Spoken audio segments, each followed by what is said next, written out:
Money. It's the one thing everyone wants but never seems to have enough of.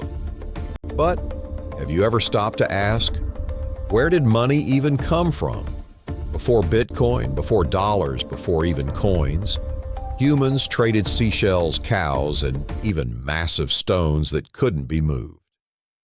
Today, we're taking a journey across thousands of years to explore the entire history of money, from primitive bartering to the digital currencies shaping our future. Buckle up, because the story of money is the story of civilization itself, the birth of trade. Our story begins over 100,000 years ago with one of humanity's oldest activities, trade.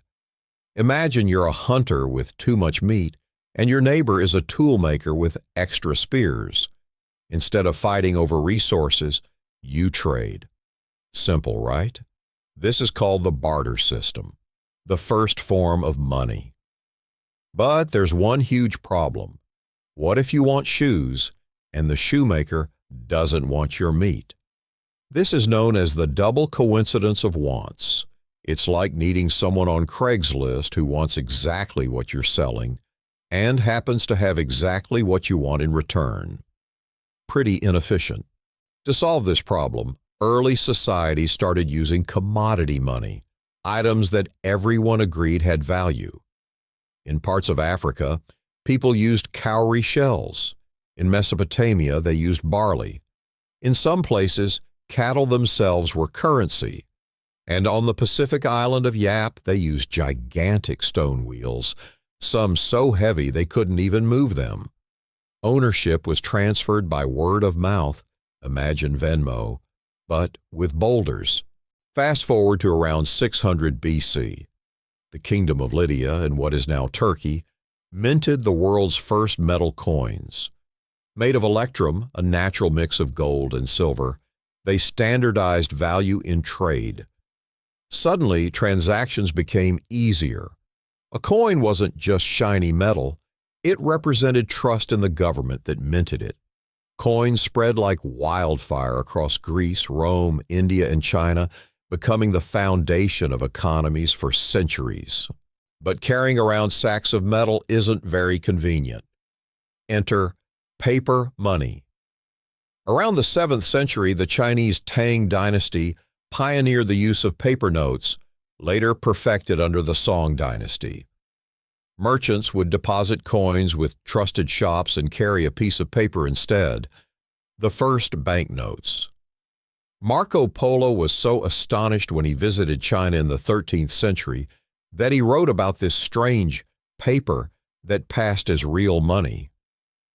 Europe didn't catch on until centuries later, but once it did, banking houses like the Medici family in Italy turned it into a global system. By the 19th century, the world moved toward the gold standard. That meant every paper bill was backed by real gold stored in vaults. This created trust, but also limited how much money governments could create. Eventually, especially after the Great Depression and World War II, most countries abandoned gold backing. Instead, we shifted to fiat money, currency that has value simply because governments say it does and because we trust it. The dollar in your wallet isn't backed by gold. It's backed by confidence. By the 20th century, the way we handled money kept evolving. Credit cards emerged in the 1950s, making it easier to buy now, pay later. ATMs, online banking, and electronic transfers reshaped commerce. Money was no longer just something you carried. It became numbers on a screen, moving at the speed of light around the globe. And then came the revolution, cryptocurrency. In 2009, an anonymous figure named Satoshi Nakamoto launched Bitcoin, the first decentralized digital money. Unlike traditional money, Bitcoin isn't controlled by governments or banks. Instead, it runs on blockchain, a public digital ledger verified by thousands of computers. Since then, thousands of cryptocurrencies have been created, sparking debates. Are they the future of money, or just a passing trend. Some see crypto as digital gold, others see it as a bubble. Either way, it's reshaping how we think about money itself. So what's next?